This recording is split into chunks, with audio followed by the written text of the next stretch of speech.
You're listening to the Hayek Program podcast. This podcast includes audio from lectures, interviews, and discussions from scholars and visitors of the F.A. Hayek Program for Advanced Study in Philosophy, Politics, and Economics at the Mercatus Center at George Mason University. To learn more about the Hayek Program, visit hayek.mercatus.org. To learn about graduate student fellowship opportunities with the Mercatus Center at George Mason University for students at Mason as well as at universities across the globe, please visit students.mercatus.org. Hello. This is the end of the semester, so excited to have this conversation. Barak Richman's book, Stateless Commerce, is out here. It's a fantastic book. Barak is a professor of law and business enterprise at the Duke University School of Law. This work and the conversation that is going to be around it here today is a foundational work in the theory of governance and in political economy of everyday life. We have two outstanding discussants to address the book. David Skarbek, who's a professor of political science at Brown University, and Pete Leeson here is a professor of law and economics here at George Mason University. And one of the things that I want to sort of stress is before we get started, the normal format will follow. Barak will have 20 minutes, then David, and then Pete 15 minutes each, and then open Q&A unless they want to have some response back to one another as well. But I also want to sort of point out something, especially to the graduate students here, not that you don't know this, but just to reinforce it. One of the reasons why this conversation is so fascinating, in addition to the fact that Barak's book is just so rich in analysis and in details, is the fact that it reflects very much the kind of ongoing research program that has been going on at George Mason University since 2000 that's focused on issues of governance, and especially private and community governance, as opposed to the exclusively state governance kind of idea. And David and Pete are outstanding representatives of that research. I just got done telling Pete I was going to give him short shrift because I had to figure out some way to also talk about myself during this. And one of the first papers that Pete did on this is a paper with me on, is a transition to the market too important to be left to the market, about how it is that the endogenous rule formation rather than the idea of an exogenous rule establisher is important. And of course, David burst onto the scene with let's put the con into constitutions and set in motion of various analytical advances and deep historical scholarship on mechanisms of the experience of governance. So the whole point of covenants without swords, and ultimately cooperation without command, and these kind of ideas. So we're thrilled to have Barak, Pete, and David with us today and look forward to this great conversation. As I said, please congratulate and welcome Barak Richman, the author of Stateless Commerce, and you have 20 minutes.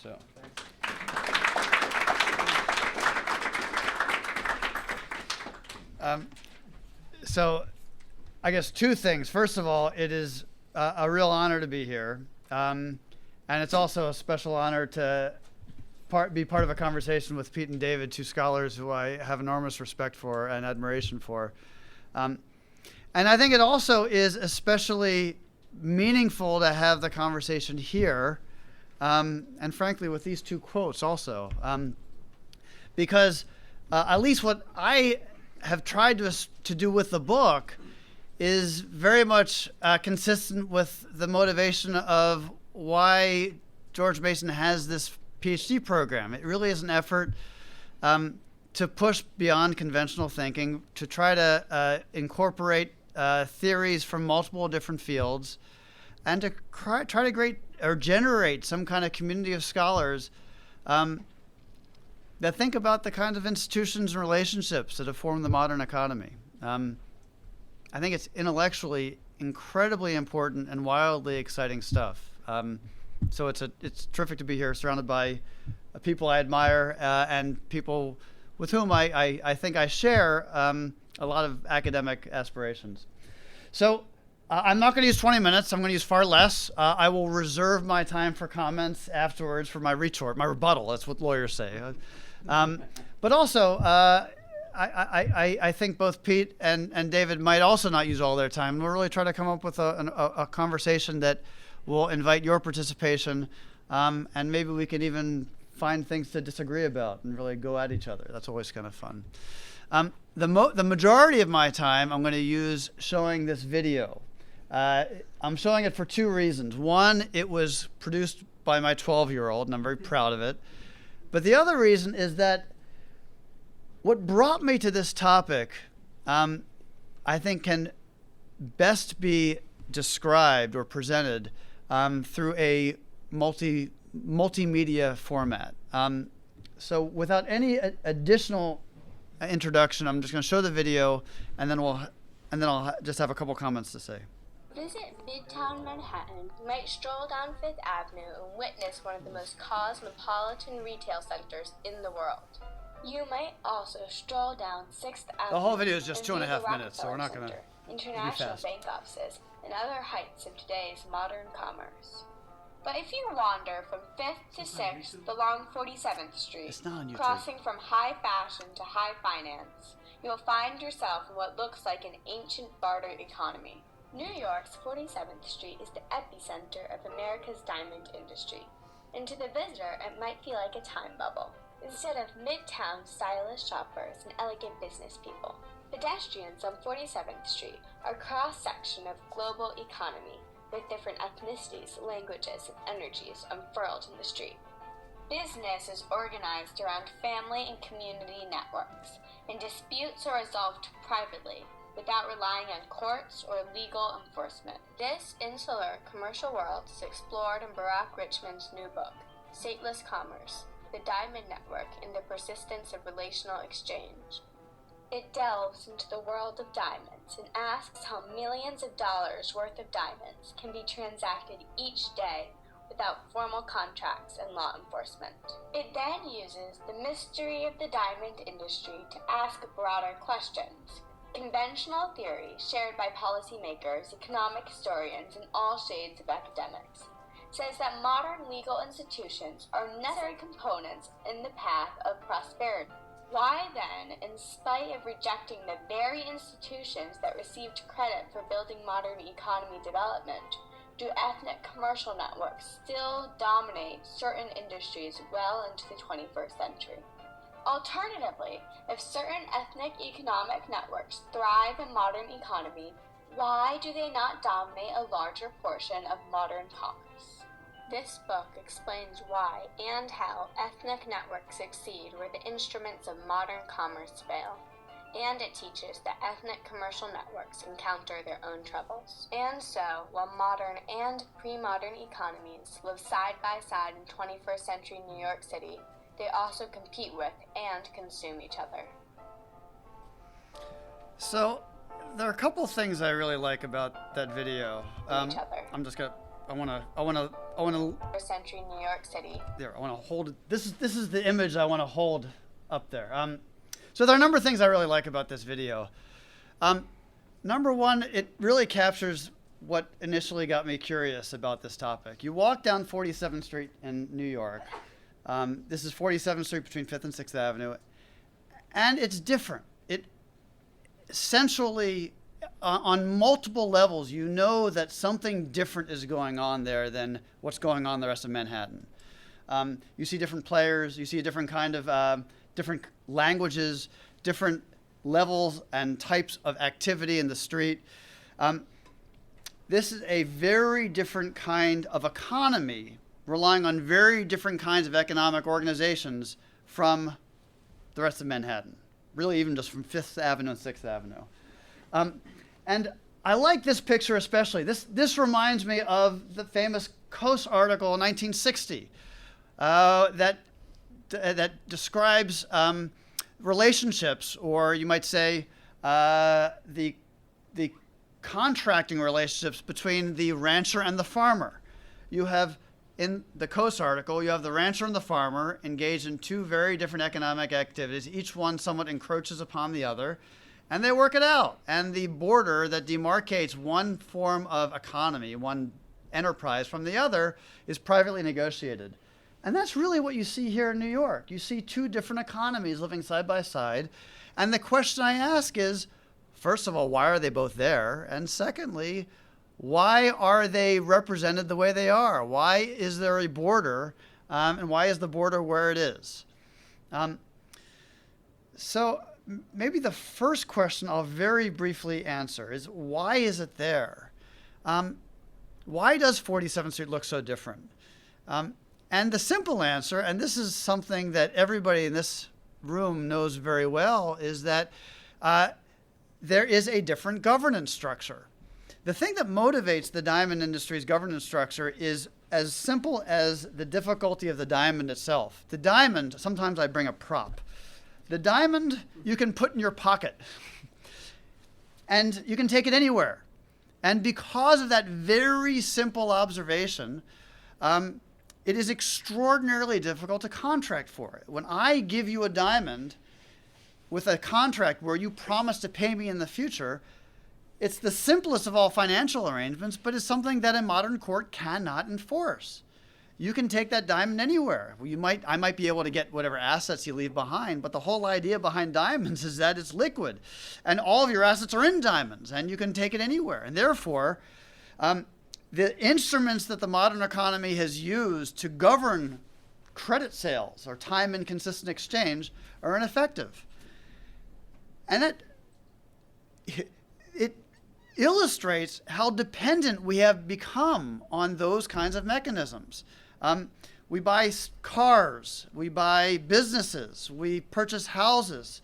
All of these are on financial instruments where the instrument attaches something that is tangible and very hard to take away. And if you think, I gave a talk on Cyber Monday, and it occurred to me that when you make a purchase on Amazon, there are a number of different transactions that you've triggered. All of them have been secured by these traditional mechanisms. All of them have been secured by some financial intermediary with some kind of contract. Everything is backed by some kind of asset that is easily identifiable. And this network of transactions that you have triggered by pushing the purchase button are both numerous and fairly effectively governed, but not so with diamonds.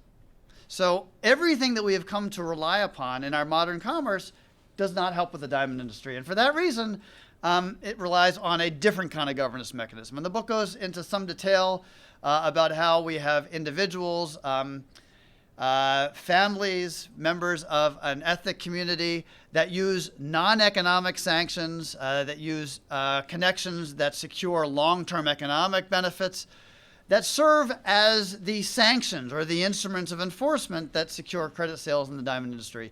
These are mechanisms that you're all familiar with. These are mechanisms both David and Pete have gone into great detail in their work as well. The world that I uncover in the diamond industry is wildly fascinating, but in that sense, not terribly new. The more interesting part of the book, I think, is thinking about the implications of what it means to have this pocket of commerce governed by these pre-legal mechanisms for enforcement, the kind of mechanisms that Pete finds in the world of pirates and that David finds in the world of prisoners. And you see it in New York, where there are lots of lawyers and lots of courts, and there is an industry-wide collective decision to reject them all. That's, I think, where the real contribution of the book is. And in that sense, we have these two different kinds of economic organizations. And if you examine them through the lens of institutional economics, you find that each one exhibits certain comparative efficiencies over the other and exhibits certain inefficiencies compared to the other. And the key insight is simply trying to understand how an individual transaction or how an individual pocket of commerce exhibits certain institutional needs, and which of these two templates best meets those institutional needs from an economizing perspective. And in that sense, we see in one world with multiple different governance options, we see a certain separation equilibrium. The normative takeaway from this book, I think, is recognizing that this is the world that we all think of as progress. And we should interpret the persistence of that world as a critique on this world. The rise of state-sponsored courts and their capacity to facilitate what's called impersonal exchange between strangers, is indeed a remarkably significant, important, and valuable development in the modern world, in economic history. But it's not the be-all and end-all. It exhibits certain inefficiencies, certain incapacities that private governance remains superior for. And when we think of a world like New York that has lots of different pockets of commerce, different kinds of commerce and different kinds of transactors, we have to view it in a pluralistic world. We have to understand that different kinds of economic mechanisms serve different purposes and have different effects in different places. And if you can come up with a theory that explains institutional pluralism and understand the continued value of spontaneous and informal governance, stateless governance, then not only do you see the real efficiencies of private governance, but you also see the certain inefficiencies of the state. And both of those are really valuable critiques. I might even say that there are critiques that are that go against the headwinds of a lot of contemporary policy and contemporary academia. So without any further ado, I'll say that, look, I'm delighted to talk about this substantively, but the other part I just want to leave you with is what I began with. This is a wildly fascinating world. You go to 47th Street and your senses are stimulated in multiple different dimensions. And maybe a little piece of advice to the graduate students is, if you're going to spend your life studying something, make sure it's interesting. Make sure it sparks your curiosity and it's something that you're excited to talk about. And even if your curiosity leads you to questions you can't answer, that doesn't mean that the questions aren't valid. This is a very mysterious world. I think I've tried to explain it as best I can, why it operates the way it does and why it persists in the 21st century, but there's still a lot of questions and a lot of mysteries involved.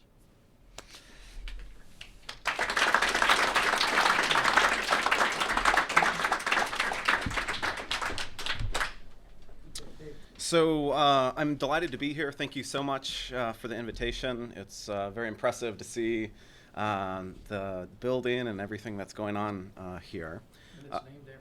And it's named after James Buchanan, James McGill Buchanan. I'm delighted to be a part of this panel. I've been following Brock's work for quite a while now, and the book itself is not the culmination, because I don't think he's done working on this or other topics, but it's a wonderful collection of insights gained over a career of deep, institutional, context-dependent empirical research. And in that way, I think it's really an outstanding and commendable work. I think there are maybe four major contributions that I see from the book. The first is that it is a comprehensive and definitive account of an important context of stateless commerce. It's the definitive and best empirical discussion of those things. And the second is that in addition to explaining how those institutions operate and why they persist, an important theoretical advance here is explaining not just how it works, but why it changes, why the institutional change happens. So not just its persistence, but its later decline. And I think that's something that past work hasn't been able to grapple with. And that's you're able to do that through your deep empirical knowledge and this new institutional framework. I think you're well poised to do that, and the book is very interesting in that way. It's also not just about diamond trade. It's in one sense much broader than that. It's not just about 47th Street. It's about the history of this industry. It's about a long supply chain, the market structure at each step along the way, and ways in which you don't romanticize it. The concern of cartelization is very real, and you engage with that in a way that I thought was very enlightening. The book also is not just about the diamond trade, in that it's discussing, based on an earlier article, a more general theory of stateless governance. And you draw a very useful distinction between work on shadow of the state and order without law. And maybe that's obvious to everyone, but I hadn't sort of thought of that dichotomy and that way to frame the literature. And it's a productive and useful one. Oh yeah, I've got slides here. So this is, most of the slides are criticisms, but this is the nice one. Finally, the fourth, I think, major contribution of this book is just as an example of how to study institutions. And it requires drawing on a lot of different types of evidentiary sources, filtering those through a theoretical framework, and sort of being cognizant and responsive to what you're observing there. And so on every page, it feels very even-handed and careful in the empirical work. So I have a few questions just to raise for conversation. The first is the conceptual question and its implications. So is this really a stateless commerce? Everyone involved here has state-based protection of their property. The association is presumably incorporated and protected by state-based legal institutions. And the religious communities from which many of these people come are clearly well within the realm of state-based governance.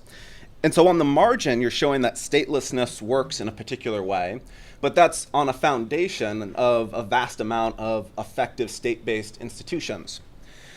The quibble is maybe that's not the best term to describe it, but the important point, I think, is when you get to the development policy.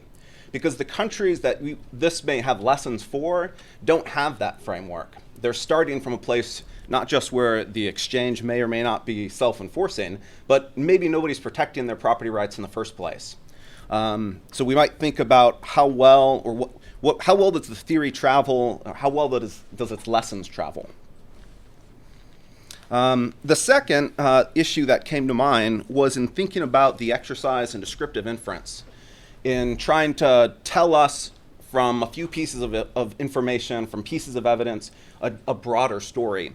And like I said, I was very persuaded by it, but I also had a few questions. So it would have been nice if there was some more sense, and maybe you can elaborate here, about sort of what is the magnitude of successes and failures in this context of trading. So we talk about it as being successful, sort of compared to what? Compared to state-based legal institutions, compared to other settings that are stateless commerce. You note quite naturally that there were problems that did arise, but it's not entirely clear how often they arose. What % of agents or transactions ended in these adjudication procedures? And so in a sense, I'm asking, does this show that some trade can exist, or that it's actually very effective? The second issue on understanding sort of the descriptive inference would be just maybe if you could speak about what was the method that you used, in particular the mechanisms of governance. So when you go and look at, I think it's chapter 3 or 4, where's that evidence coming from? It's a little bit lacking in transparency. Who did you talk to, when, for how long, about what? Did you have a sampling strategy that allows us to sort of believe that the general point you're making isn't driven by sort of some bias in who you spoke with? And in particular, I was curious if you spoke only to those people who were participating in this industry, that gives rise to the concern that you simply did not have access to all those people who found it to be a failure or who were disgruntled with the process. So, were you sampling on the dependent variable? And I'd be curious to sort of know a bit more about that. I thought it might have maybe like a few page appendix just sort of laying out your research method would have shed some light on that.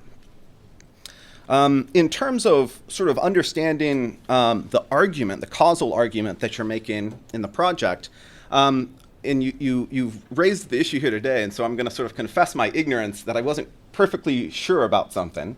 So it's probably sort of an easy point. But early in the book, you have this quote. It says, "And just as law enforcement cannot return stolen diamonds to their original owner, it cannot return diamonds bought on credit."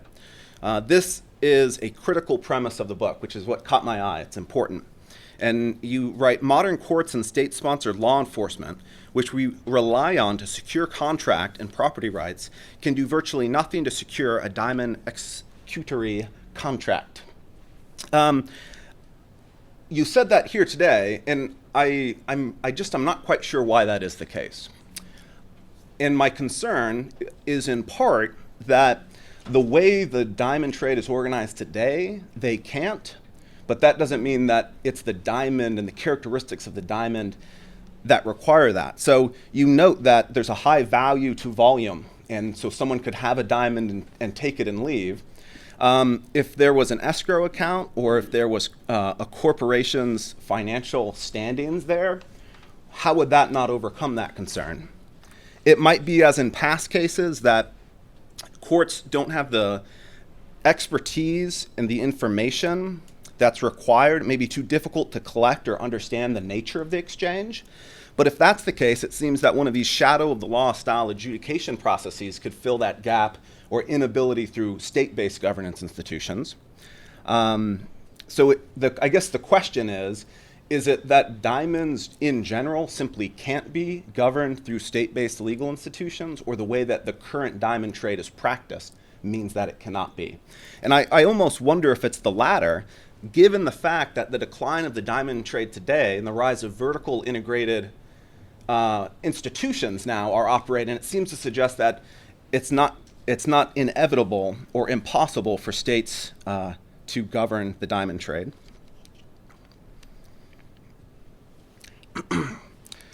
The final point is to sort of raise an alternative hypothesis associated with that issue,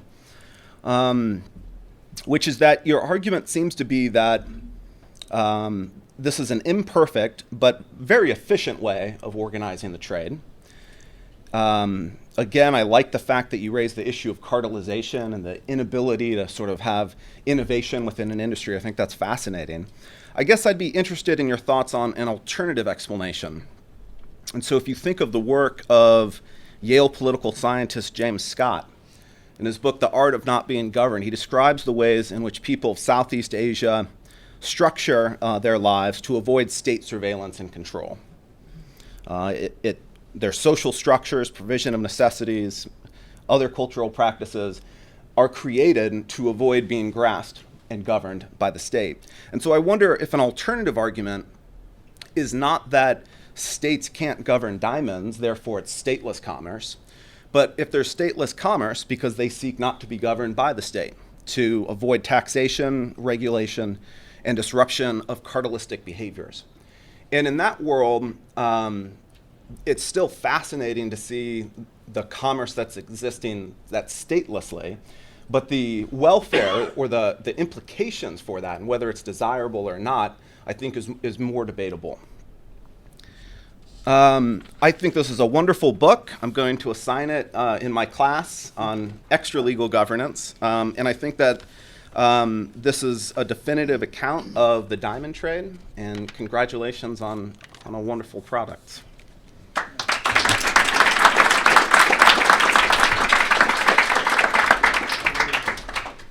Pretend that David did not suggest that the organization is efficient at the end there. But maybe we'll come back to that. I want to start simply by, again, thanking you, Barack, for what I think is an outstanding contribution to our understanding of private governance. Barack was far too humble in outlining and describing his contributions. I think that they're wonderful. The book is full of them. And congratulations on Stateless Commerce. It's a truly wonderful book. As most of you know that I don't throw around compliments very lightly. So I hope that you take that as sincerely as I mean it. And in fact, I would go further. I would say, to my mind, the book is actually a model of the kind of scholarship that we all should aspire to, especially those of us who have an abiding concern for the questions of self-governance. The book is, in my mind, built on what I consider to be the three pillars of excellent or potentially excellent scholarship. The first is that it is price theoretic. Incentives and constraints are the central tools of Barak's analysis. The second is that stateless commerce is institutional. It considers both how institutions shape institutions and constraints, and also are shaped by institutions and constraints, and that is central to its analysis. And the third pillar is that Barak's book is empirical, by which I mean both that it develops its insights with reference to and with an eye to understanding actual organizations and institutions that we observe in the world, and in turn those insights are then confronted with facts, with data from the world, both contemporary and historical. You do those three things, and you're on your way to doing something great. And I think that the art of blending them properly is an underappreciated one. And it's one that Barak has succeeded in beautifully. As I say, I think it's just an absolutely excellent book in this regard. And the book reminded me of why it is that Barak is one of my favorite scholars. And if you haven't read the book already, I'm sure that after reading it, he's going to be one of your favorite scholars too. One quick warning before reading, though, a little personal story, maybe a complaint. So at the beginning of the book, there's this excellent, fascinating discussion of the history of De Beers, the De Beers monopoly. And in particular, this history of how it is that the idea that a diamond is forever, the idea that it's a evidence of true love for its recipient is not actually true. In fact, it's just the result of a crafty and successful marketing campaign on the part of De Beers. So it was one of my favorite parts of the book. It comes right at the beginning. So I was up smoking, of course, and reading it one night, and I was really excited. I immediately ran downstairs to Anya, my wife, and I said to Anya, listen, we've been duped. The reason you like diamonds so much, and the reason that I feel compelled to give them to you, it's not that diamonds are forever, it's because of De Beers. This really happened. I really said this to her. I said, turns out... With a warning. Yeah, that's what I'm saying. So, fair warning. I said, it turns out diamonds aren't any more forever than, Cheerios. Cheerios are a hell of a lot less expensive. So, henceforward, we're substituting out gifts of diamonds with gifts of Cheerios, or maybe just a hearty pat on the back. The result was unpleasant, and I should probably, blame myself, but I don't. I blame De Beers and Barak. So there's that there. Okay, so there are a lot of really I know I'm walking away from the microphone. I hope that's okay anyway. I can't stand behind things for very long. A lot of really fascinating aspects of the book. And but among the most, especially I would say, thought-provoking for me was something to which Barak's video, by the way, that's amazing that your 12-year-old daughter made that. I think it's awesome, an awesome video. Testament to her talent. No surprise, apple tree, all that.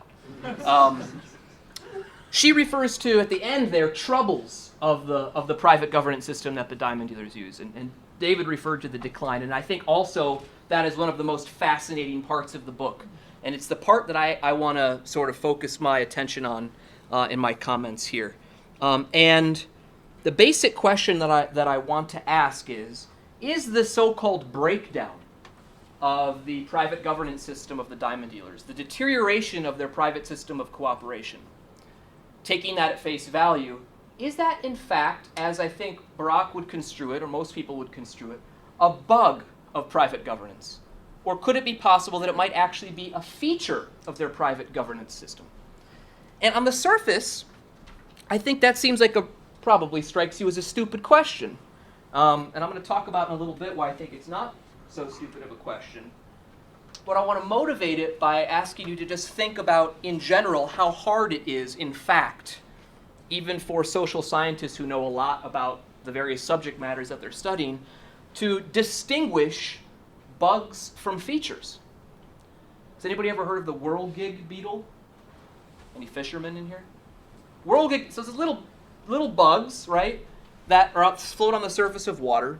Fish go after them. And one of the things, this is weird, but one of the things that they do is they have this proclivity to congregate in large groups. And this posed a Darwinian puzzle for evolutionary biologists for a long time. because it turns out that the larger the group of the World Gig Beetle, the greater the frequency with which the group of the World Gig Beetle is attacked. Seems to go against what we would suggest in terms of selection for fitness. It seemed like it was a bug of the bug's DNA programming. But upon further inspection, decades after studying it, investigating the Darwinian puzzle, what they actually found out was that although larger groups of World Gig beetles are attacked with higher frequency than smaller groups, the frequency of attack per beetle actually falls, which explains why they congregate in large groups.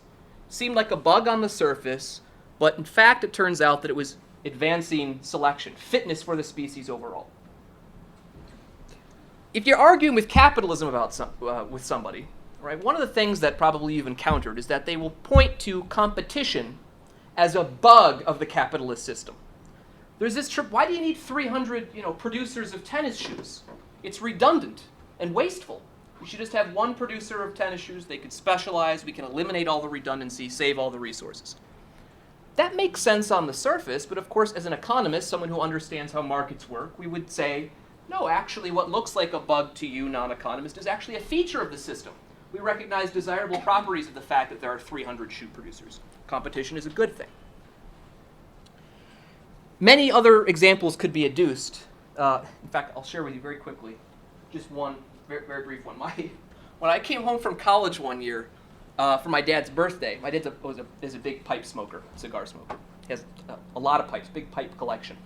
I came home for his birthday, and my little sister, who was about 13 at the time, had this gift. We were all sitting around the kitchen table, and she handed it to my dad. He unwrapped it. And when he did, we all gasped. And the reason is that my little sister, 13 at the time, unwittingly had gifted my father a crack pipe. I kid you not. So he opens this thing. It's a long, clear glass tube with a perfectly spherical glass ball in the end and this tiny little opening for the bowl. And she says to him, I thought it was such a neat addition to, so different from your other pipes. But, the only problem is, she lamented, is that the bowl was so small. And so she thought it would be very hard for him to get the tobacco in. Which is, of course, correct. She identified it as a bug of the pipe. In fact, for its intended purpose, crack rocks, or whatever the hell you smoke in this thing, presumably that's a feature. Anyway, so I was thinking about that. Okay, bugs of but back to diamonds, So, Barak shows us that cooperation in the diamond dealing industry is supported by the discipline of continuous dealings. So the diamond dealers use the threat of boycott against those who cheat. And if there's common knowledge about the other members of the network's trading histories, whether or not they've cheated or cooperated in the past, and if they have sufficiently low discount rates, if they have long time horizons, then the threat of boycott will depress the one-shot payoff of cheating below the present discounted value of remaining a member in good standing in the network, which will induce cooperation. And the cool thing about the Diamond Network is that there's this thing, the New York Diamond Dealers Club, the DDC, that actually ensures that the two conditions to which I just referred are in fact met for the diamond, in the case of the Diamond Network. So in the first case, the DDC provides arbitration services, and it facilitates information and communication by essentially notifying the network members of the outcomes of the arbitration adjudication, as well as information about if somebody's in default of paying and so on, satisfying common knowledge. And then the second way in which it does so is that the diamond dealing business is a family business. So these guys have kids. These kids are people to whom they hope to bequeath their good standing in the network after they retire or die. That gives them long discount rates. So together we combine those with the threat of boycott, and we get cooperation. To the decline, however. So Barak also explains, and David referred to this as well, around 2000, I think, the situation changed. And we observe a deterioration in the private governance system. Cheating begins to rise. It's somewhat unclear how much it rises exactly, but it's on the rise. We know that relative to what it was before. And we start to see exit from the industry. Not only are network members exiting the industry, but they're now, instead of encouraging their kids to be part of the network, discouraging their kids from becoming part of the network, directing them to alternative employments. So Barak basically shows that the cause of this decline, of this deterioration in the private governance system, is that there were important industry changes that occurred circa 2000. De Beers lost its monopoly just a few years prior. And its response to that loss was to enter the retail market directly. That's one important industry change. At the same time, you get the rise of internet diamond dealing, basically diamond retailing. Second important industry change. Third one is that there's an actual increase in the supply of diamond intermediaries coming from, actually this had begun I think several decades prior, but at this point is sort of building from India in particular. Each of those industry changes has the same important effect, which is that it reduces the value of the economic activity that diamond dealers, that intermediaries, are engaged in by obviating their activity to a greater and greater extent. Well, if you do that, you reduce the present discounted value of being a dealer in the first place, which means that in response you observe more cheating. The system starts to break down, and after there's more cheating, there's exit. Okay. So how do we evaluate that deterioration? That's the question that I want to think about. And I see two kinds of ways of doing so. So the way I think a sane person would evaluate the deterioration is by seeing it as reflecting, as I mentioned before, bugs of the system of private governance, as an undesirable thing. After all, cheating is undesirable, and more of it is now occurring. So how can this not be an undesirable situation? But then it kept nagging at me, there's this other way, this way that a less sane person might evaluate the breakdown. And it's the way I think I might be partial to, but maybe, less sane, you can't really trust it. So with that in mind, but I'm gonna kind of articulate it here a little bit. Could it be that given the industry changes that Barak identifies, it's a crucial caveat, given those industry changes, that the rise of cheating, a weakening of private property protection, an exit from the diamond dealing industry is in fact exactly what we would want to have happen. And that's what I want to talk about now. So I think that there are two typical presumptions that most people come with to the table when it comes to thinking about private property protection or cheating in particular, right? And the first is that the socially optimal level of cheating is 0. And the second is that the socially optimal level of cheating is invariant to circumstance. I think that's the way that most people think about it. And I get why they think about it that way. The difficulty is that in the presence of scarcity, both of those presumptions are mistaken. And it turns out, I think, in kind of really important ways. It takes resources to prevent cheating, to protect property rights. Arbitration, using the diamond example, for instance. Arbitration is costly, especially correct or just arbitration, rather than, say, corrupt arbitration. It's costly. Boycott is costly. Shunning people is costly. Collecting and disseminating information about the history of traders is costly. Keeping your kids in the industry, especially when maybe they have higher valued uses elsewhere, is costly. Well, those are all costs in the diamond case of preventing cheating or protecting private property rights. There are a few, I think, very simple, but again, really important implications that derive from that simple observation of scarcity in this context. And that is that, first, the socially optimal level of cheating is not 0. In fact, it must be positive. And second, that the socially optimal level of cheating varies negatively with the value of protecting property rights. In other words, when the value of preventing cheating in some economic activity falls relative to the value of the resources used to prevent the cheating, it's socially optimal for cheating in that activity to rise. Weakening private property rights in that case is desirable. Corollary of that simple observation, again, implication from scarcity, is that if the reason that the value of preventing cheating in some economic activity has fallen is because the value of the economic activity being protected itself has fallen, then it is also socially optimal to have less of the activity in question. A contraction of the industry in question is desirable.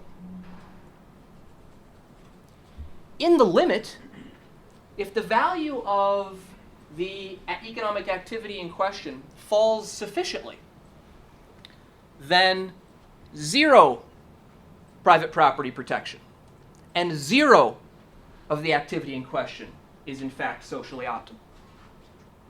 Right?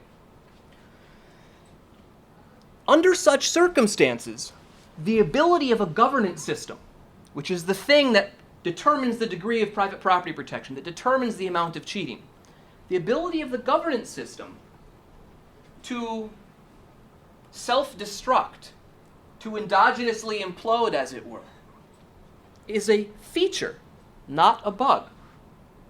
It's exactly what we would want to have happen. If it doesn't happen, we in fact end up in a worse state of the world, where resources are now being used to protect an economic activity that is worth less than the resources being used to protect it. And furthermore, by artificially creating stronger property rights for that activity than in fact should be there, we are artificially increasing the rate of return to that activity, which prevents the deployment or the reallocation of the resources in that activity in question to those areas where we know it now has higher value. Okay, so self-destruction under that situation is a feature, I think, not a bug. So what happens if we return now to the question of what about in the context of the diamond dealers' private governance system? What should we make of their rise in cheating, their weakening of private property protection? Exit from that particular network.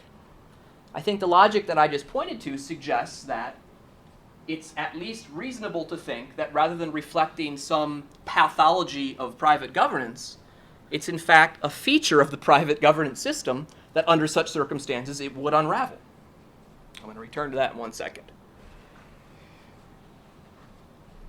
So I think, a natural way of objecting or thinking about objections to what I was just saying would be to point out that what I just described is optimal self-destruction in a world in which the value of the economic activity in question has plunged super low. It doesn't have to become worthless, by the way. It just has to plunge substantially.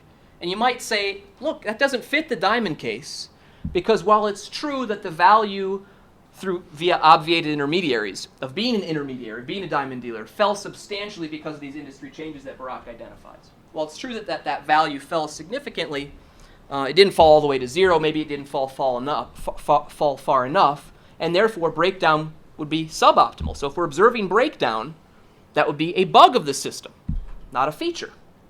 It'd be an overreaction, so to speak, using the logic that I mentioned a moment ago, which I think is right.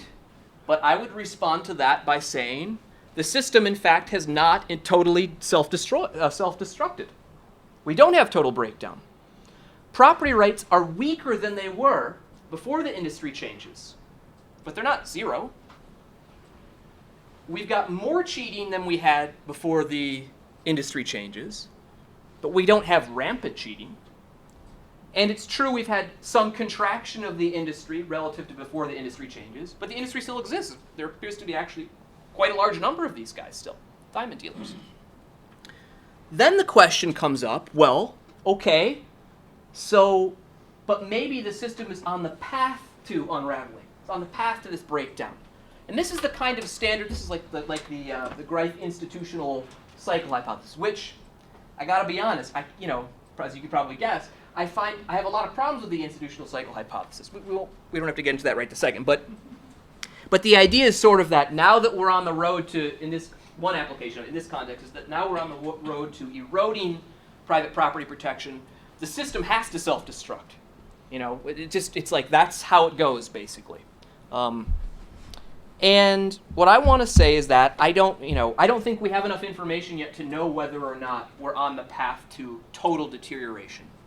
But I would suggest that basic price theoretic reasoning along the lines that I was just suggesting would imply that we're only on the way to unraveling if, in fact, unraveling would be socially optimal. And why do I say that? Well, after the value of the economic activity in question, here being a diamond intermediary, after it falls, who are the guys who engage in cheating? Well, they're the guys who had the lowest present discounted value of being diamond dealers prior to the fall. They're the marginal guys, right? So after the fall, these are also the guys who will find alternative economic employments most profitable relative to being in the network. That's why one of the reasons why they're willing to cheat. That produces a very strong tendency in the system, which is for after the fall in the value of economic activity, their present discounted value goes down, they cheat, and then there should be a strong tendency for them to exit, as opposed to cheat, return, play with fire, and try my hand at cheating repeatedly. Because the value of the alternative, again, is rising. So once these guys do that, well, who's left in the system? All the inframarginal guys, the guys for whom the present discounted value of remaining a member in the network exceeds the one-shot pay of cheating, even at the now lower economic activity price, at the suppressed PDV value. Those are the guys for whom cooperation is profitable. So as long as the value of the activity in question doesn't continue to fall, cooperation will be sustained. There's no necessary need for unraveling. There's no reason to think it would. You're going to get a new equilibrium, but that equilibrium is going to just involve a contracted diamond dealer industry, which is now cooperating at previous levels. In other words, the efficient or optimal response. Is that necessarily going to be the outcome? No. Because the other thing that could happen is that the value, say the internet keeps growing, the supply of intermediaries keeps growing, more retail expansion. We get even lower and lower value of intermediaries because cutting out the middleman becomes more and more profitable because of these alternatives, right? In that world, the value of being a diamond dealer is going to continue to decline. It's going to approach zero. And as it approaches that limit case, we're back in the world that I mentioned theoretically before, where in fact the optimal thing is total unraveling. If the price falls sufficiently low, then using the logic that I just mentioned a moment ago, you basically end up hacking out of the group guys of higher and higher present discounted value until there's none left. At which point, you've got the end of the industry, complete breakdown, total deterioration, and complete contraction of the activity. But again, if we observe that, theoretically, the only case in which we would observe it is the case in which we would want to observe it. Compare that now, and I'll stop here, but compare that now to an alternative governance system that didn't have in this built-in feature of weakening property rights when it became efficient to do so, allowing more cheating when it became efficient to do so, encouraging exit when it became efficient to do so. You might think that the state system looks kind of like that. It doesn't have the ability to endogenously respond. That would be not a feature of the state system, but a bug.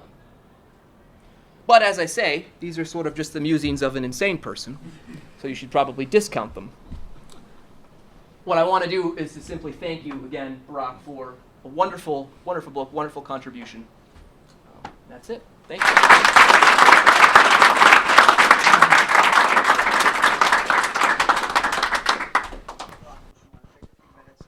I'll just take a couple minutes. So, thank you both very much. Really, really smart stuff. And I hope this is a conversation that we continue through many other pieces of work by you and by me, and we can continue this conversation going on. Maybe I'll focus on two things that I think addresses comments that both David and Pete made. One is, the way David put it is, how do we measure success? And how do we measure success in particular if we see that there, in fact, conceivably are other ways we can enforce the diamond sale, the diamond credit sale? So the answer to this question, I think, gets to some of the core efficiencies of the arrangement that the diamond dealers have come up with, and I think it's illustrative, and I think it actually is a key insight, a key feature, you might say, of institutional economics. There are lots of ways you can engineer a diamond sale. It could be simultaneous, just cash for stones. It could be through a credit sale where you sign a contract. It could be through the informal mechanism of reputation enforcement, which is what the diamond industry is focused on, or it could be through vertical integration, which David pointed out, is actually something that's happening increasingly now. There are lots of different ways to try to secure that credit sale.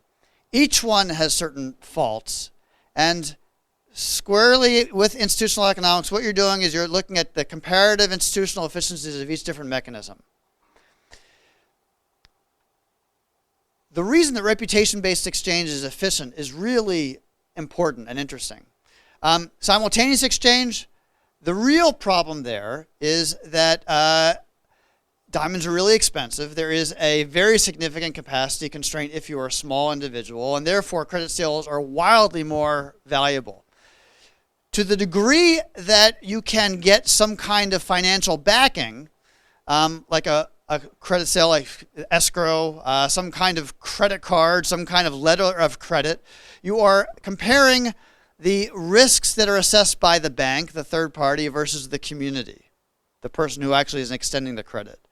And for that reason, if you can get credit from the individual with whom you do business regularly, that is a person who is extending credit more intelligently. You could also do vertical integration, which you might say is one mechanism of actually having both a reliable self-insured transaction and having financing.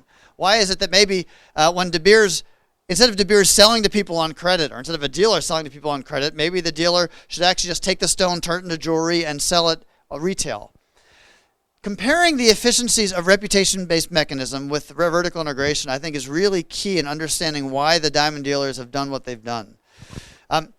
The real value in creating a diamond sale, the real value in creating, what's really operational in creating value in the diamond distribution mechanism is all about finding the right buyer for the right stone. It's all about making sure you have this individual stone, and you want to find a buyer who will pay much more than the person next to you. And that is all about gathering market information and synthesizing market information.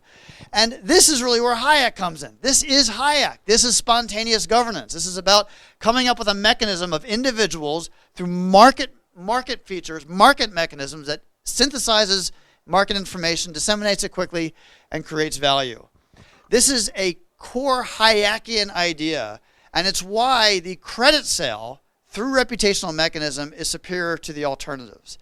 Not to say that what we have is the hypothetical ideal, but it is superior to these other mechanisms.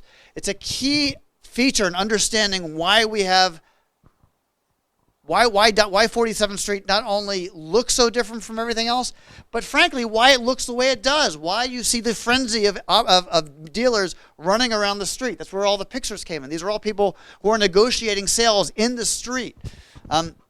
You see market mechanisms and trading for information at work right there. So when we think about those core efficiencies, then we also recognize that another thing at work is the reliance on sustained cooperation, the necessary prospect of future trade that encourages compliance when t equals 0. This is what reputation mechanisms are all about.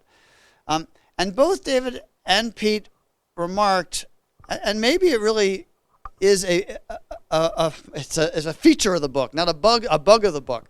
The last chapter talks about how everything that we've described and all of its merits really are kind of coming undone. And how do we understand that? In response to David's question, and by the way, there are a number of things that were said that I found incredibly complimentary.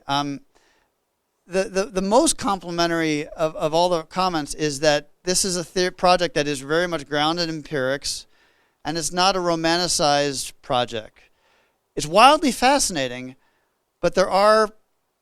I'm not promoting something that the whole world should emulate. This is something that is necessary to understand the way it's being presented to us, and there necessarily are a lot of questions raised when what we see is changing, and you might say is unraveling. And maybe I'll just close with this idea. Is it a feature or is it a bug? I think it's a feature, but not in the way that Pete described it. I don't think it's a feature where we see the value of the activity changing in relation to the value of protecting property rights. I see that this is an institutional story. In the best of all worlds, we have a mechanism of spontaneous governance with reputation mechanisms and efficient distribution. Part of the institutional life cycle story, which Pete says he doesn't like, maybe I can convince him to like it, is that the institutions change. They have trajectories. And what we see in the diamond sector, and this is, I think, very much related to what David was saying is also, we don't see just a change in the payoffs, but we see a change in the power structure. The diamond industry, you might say, is becoming naturally corrupt. This is the cartel features that David was identifying as a really important part of the story. In the best ideal world, you have this large-scale system of exchange where essentially strangers can do business with each other. They can do business with each other because they know that the Diamond Dealers Club is going to tell everybody of all bad behavior. And you've achieved, you might say, the benefits of both the state and the benefits of spontaneous governance. You have a rapidly evolving, a rapidly spontaneous and responsive governance structure where transactions are made with value, but you also have the efficiencies of scale. And you have the efficiencies, you might say, of even impersonal exchange. But a natural progression of these institutions is that there is a power structure, and the power structure becomes entrenched, and the power structure incentives are not aligned with the social incentives. And all these features, which are, I guess, problematic, they're detriments, but they are part of the structure. They come out when the payments start to change. They come out when the market gets hit with exogenous shocks.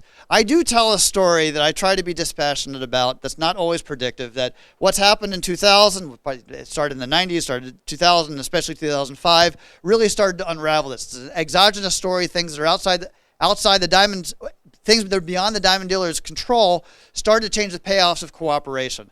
But I could have made a more theory-driven, a more categorical argument, which is that when you have individuals who have built an infrastructure to sustain spontaneous exchange, you also create essentially a cartel, and you create a power structure that is impossibly aligned with the marginal members.